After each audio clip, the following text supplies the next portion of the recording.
I never thought my professional expertise would become my lifeline in a neighborhood dispute, but that's exactly how I found myself standing on my property line at dawn, staring down an irate HOA president who had no idea she was about to regret every decision that led her to my front yard.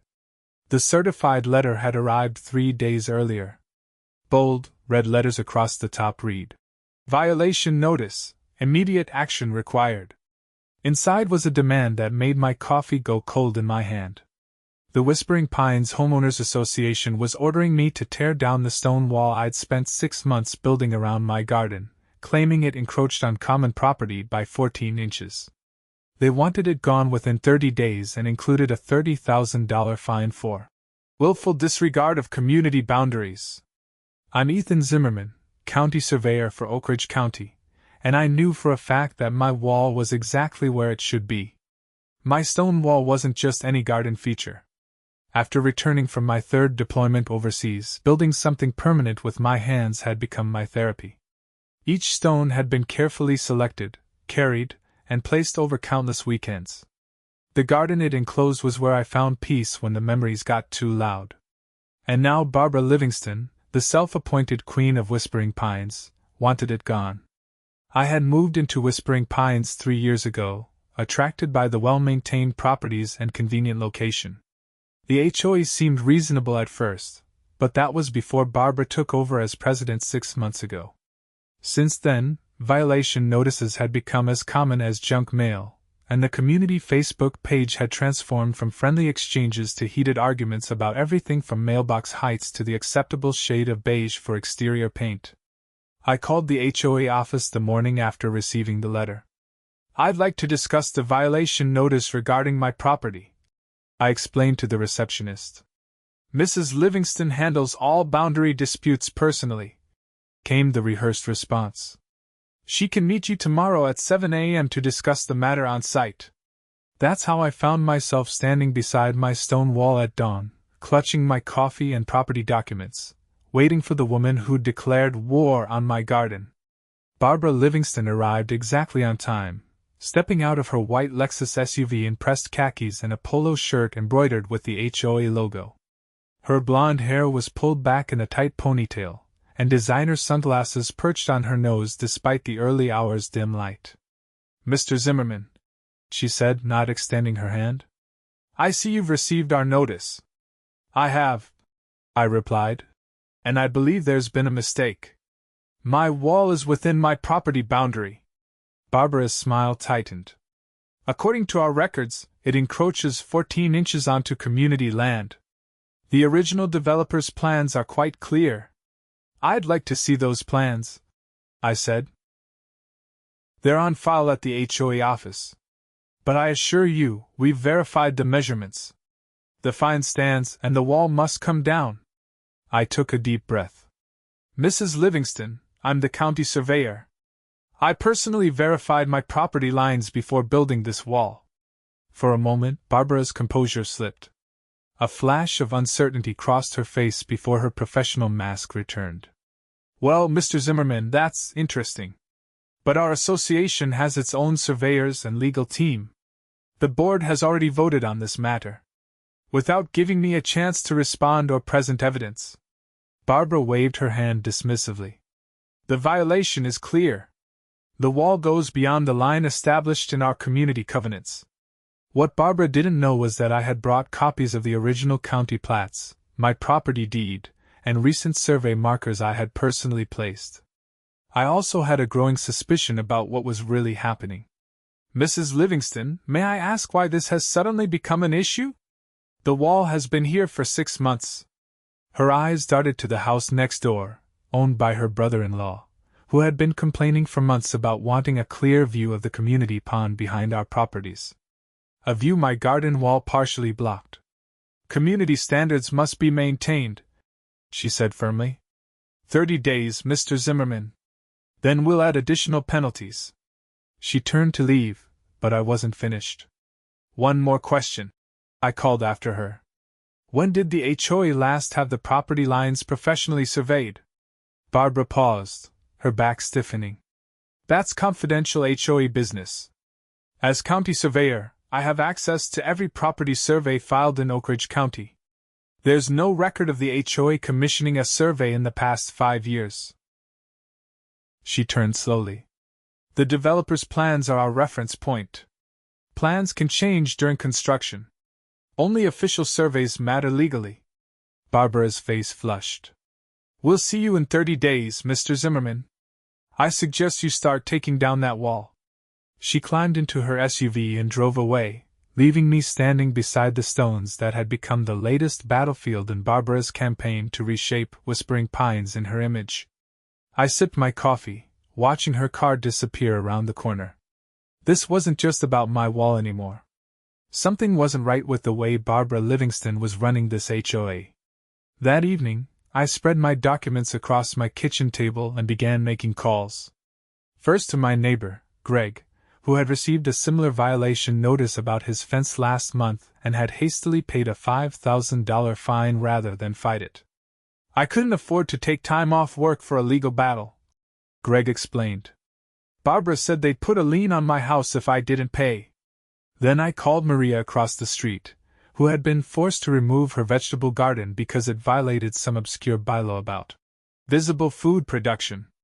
She had been growing tomatoes for the local food bank. She said the board voted unanimously, Maria told me. But when I asked to see the minutes of the meeting, the HOA office said they weren't available yet. By midnight, I had spoken with 7 neighbors, all with similar stories. Steep fines, threats of legal action, and board decisions that no one could verify. The pattern was becoming clear, but I needed more evidence. The next day, I took a personal day from work and visited the county records office. As County Surveyor, I had access to all property documents, including the original plans for Whispering Pines. What I found confirmed my suspicions.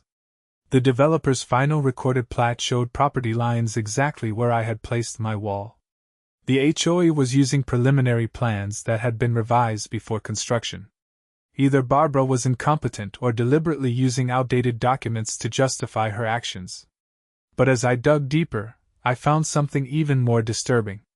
The HOA financial records, which were public information due to their tax status, showed over $180,000 in collected fines over the past 6 months, since Barbara had taken over. Yet there was no clear accounting of where that money had gone. The landscaping and maintenance budgets hadn't increased. The reserve fund showed only a modest gain. Where was all that money going? I was about to leave when Jessica, a clerk I'd known for years, stopped me. Ethan, are you looking into Whispering Pines? She asked in a hushed voice. Just resolving a boundary dispute, I replied casually. Jessica glanced around and leaned closer. You might want to look at the building permits for the new community center. Some interesting names on those documents. That night I couldn't sleep. The building permits Jessica mentioned revealed that the contractor for the new $1.2 million community center was Pine Grove Construction, a company owned by none other than Barbara's husband, Theodore Livingston. The contract had been awarded without a competitive bidding process, justified by an emergency declaration from the HOA board after the old center had been damaged in a storm. I was beginning to see the full picture, and it wasn't pretty. The next morning, I received another letter from the HOA. This one informed me that due to the severity of my violation, the board had voted to increase the fine to $45,000 and reduce my compliance timeline to 15 days. It was time to fight back. I started by creating a detailed survey report of my property, officially stamped with my county seal. Then I drafted a formal response to the HOA, citing the relevant state laws regarding property boundaries and HOA authority. I sent copies to every board member, not just Barbara. The response came that same evening, a phone call from Barbara herself. Mr. Zimmerman, this is unnecessary escalation, she said, her voice tight with controlled anger. The board stands by its decision. Which board members specifically reviewed the survey data? I asked. A pause. That's confidential. Nothing about HOA board decisions should be confidential from homeowners, I countered. I'd like to attend the next board meeting to present my case. That won't be possible. The next meeting is closed session. That's illegal under state law unless you're discussing pending litigation or personnel matters. Another pause. Fine. The meeting is Tuesday at 7 p.m. You'll have 5 minutes to present your case. I spent the weekend gathering more evidence and rallying neighbors. By Tuesday, I had collected statements from 15 homeowners who had been hit with questionable fines. I had also uncovered 3 other contracts awarded to companies connected to Barbara or her family members. The meeting was held in the old community center, a modest building that would soon be replaced by Theodore Livingston's much grander design. I arrived early to find the room already packed. Word had spread about my challenge to Barbara's authority. Barbara called the meeting to order precisely at 7 p.m., flanked by 4 board members who looked increasingly uncomfortable as they noticed the crowd. First item of business, Barbara announced, is a boundary dispute regarding the Zimmerman property at 1247 Pine Hollow Drive. She nodded to me curtly. You have 5 minutes. I stood and approached the front of the room. Thank you. I'm here to address not only the false claim against my property but also a pattern of abusive practices that has emerged under the current HOA leadership. Barbara's face darkened. Please stick to the boundary issue. The boundary issue is simple, I replied, projecting my survey onto the screen behind the board table. As County Surveyor, I've verified that my stone wall sits entirely within my property lines according to the official recorded plat. The HOA is using preliminary drawings that were superseded before construction began. I handed copies of my report to each board member. This is an officially certified survey. Any action against my property based on incorrect boundaries would constitute harassment, and could expose the HOA to significant legal liability. The board members looked at my documents with growing concern. One of them, a retired teacher named Richard, removed his glasses and frowned at Barbara. Is this true? We're using outdated plans? Barbara waved dismissively. Our legal team has verified. The HOA doesn't have a legal team on retainer, I interrupted. I checked the financial records. You've been quoting legal opinions that don't exist. A murmur ran through the crowd. Barbara's face flushed red. Mr. Zimmerman, your 5 minutes are up. Actually, Richard said, I'd like to hear more. Especially about these other claims you mentioned. That was all the opening I needed. I presented the evidence I had gathered about the questionable fines, the lack of transparent board votes, and the contracts awarded to Barbara's family members. In the past 6 months, this HOA has collected over $180,000 in fines, I concluded. Yet only $30,000 appears in the official accounts. As homeowners, we have a right to know where our money is going. The room erupted in angry questions. Barbara banged her gavel repeatedly, trying to restore order, but the momentum had shifted. Richard and another board member, Eleanor, moved to form an investigative committee on the spot. Barbara stood abruptly. This meeting is adjourned, she announced, gathering her papers. We haven't voted on the motion, Eleanor protested. As president, I have the authority to, the bylaws say otherwise, I interrupted, holding up a copy. Article 4, Section 3, no meeting may be adjourned while a motion is on the floor without a majority vote of the board. Richard seconded Eleanor's motion for an investigation. The other 2 board members, seeing the crowd's mood, quickly joined them. Barbara was outvoted 4-1. Fine, she snapped. Form your committee. But these allegations are baseless. You'll see. As the meeting dissolved into smaller conversations, Barbara pushed past me toward the door.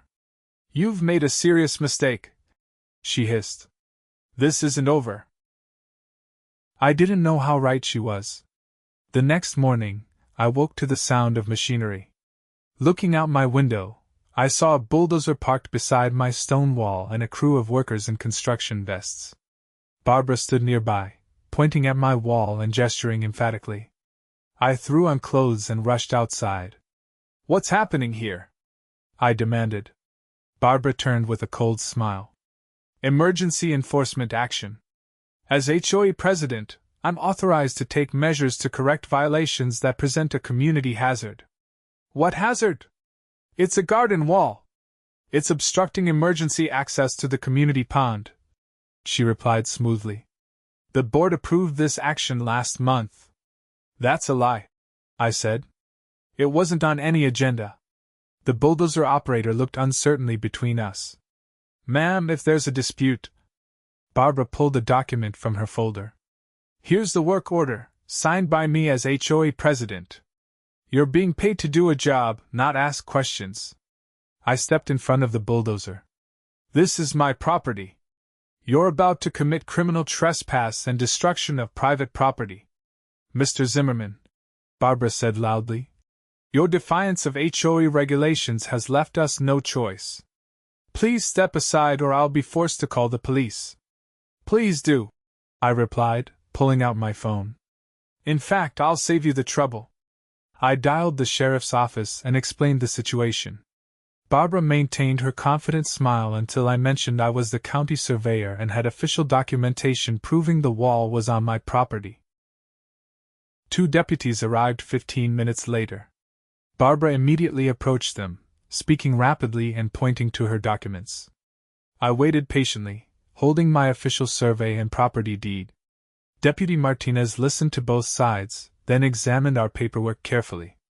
His expression grew increasingly stern as he reviewed my certified survey and compared it to Barbara's outdated plans. Mrs. Livingston, he finally said, based on these documents, the wall appears to be entirely on Mr. Zimmerman's property. You have no legal right to remove it. Barbara's composure finally cracked. This is absurd. The HOA has authority over exterior modifications regardless of property lines. That's true to an extent, Deputy Martinez replied. But you still can't destroy someone's property without due process, even with HOA bylaws. And you certainly can't destroy property based on incorrect boundary claims. He turned to the construction crew. I recommend you pack up for today while this gets sorted out. The crew foreman looked relieved and quickly signaled his workers to stand down. Barbara watched in fury as the bulldozer backed away from my wall. This isn't over, she said again, pointing a finger at me. The full force of the HOA bylaws will come down on you. As she stormed back to her car, Deputy Martinez turned to me.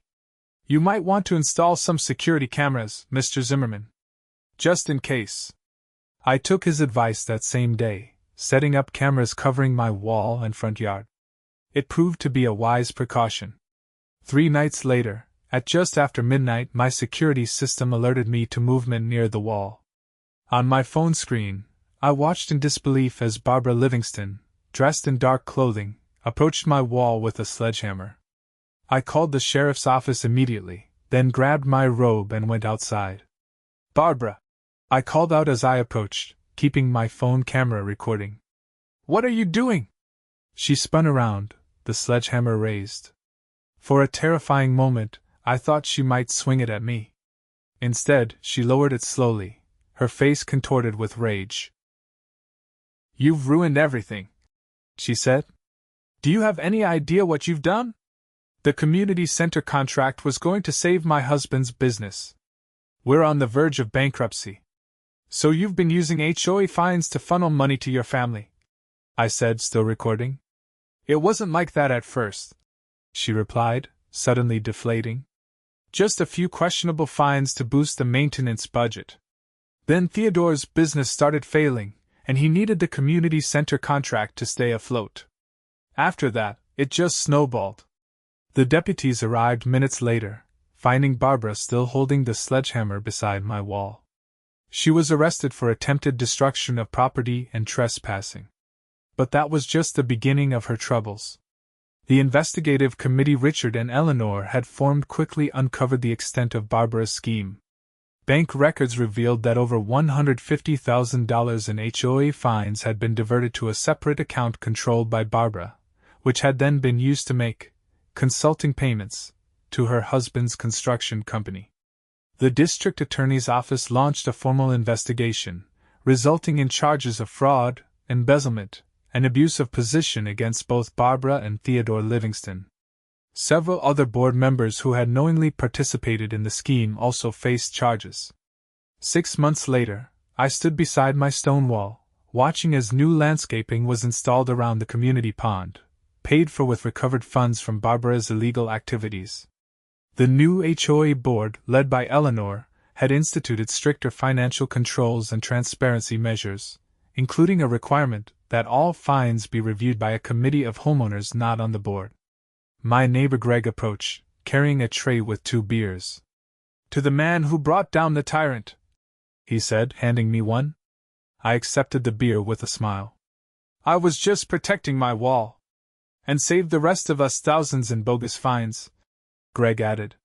"Not to mention stopping that ridiculous community center project." The plans for Theodore's grandiose building had been scrapped in favor of renovating the existing center, at about a quarter of the original proposed cost. "Have you heard the latest?" Greg asked. "Barbara took a plea deal. 3 years probation and full restitution to the HOA. Theodore got 18 months in county jail." I nodded, looking at my wall, still standing exactly where I had built it. "Justice served, I guess." "All because they picked a fight with the one homeowner who knew exactly where the lines were drawn," Greg laughed. I ran my hand along the top of my stone wall, feeling the rough texture beneath my fingers. Each stone represented hours of peaceful work, a physical reminder that I was home, building something lasting. Barbara had threatened more than just the structure, she had threatened the peace I'd fought so hard to find after returning from overseas. "You know," I said to Greg, "sometimes the boundaries that matter most aren't the ones on paper." He nodded, understanding. "Well, I'm glad you held your ground." Literally. We clinked bottles and stood in companionable silence, watching the sunset glint off the pond. In the distance, children played on the new community swing set, another project funded by the recovered money. Tomorrow, I would go back to my job ensuring that property lines throughout the county were accurately marked and recorded. But tonight, I was simply grateful to be on the right side of the wall I had built, in a community that was finally building something positive together.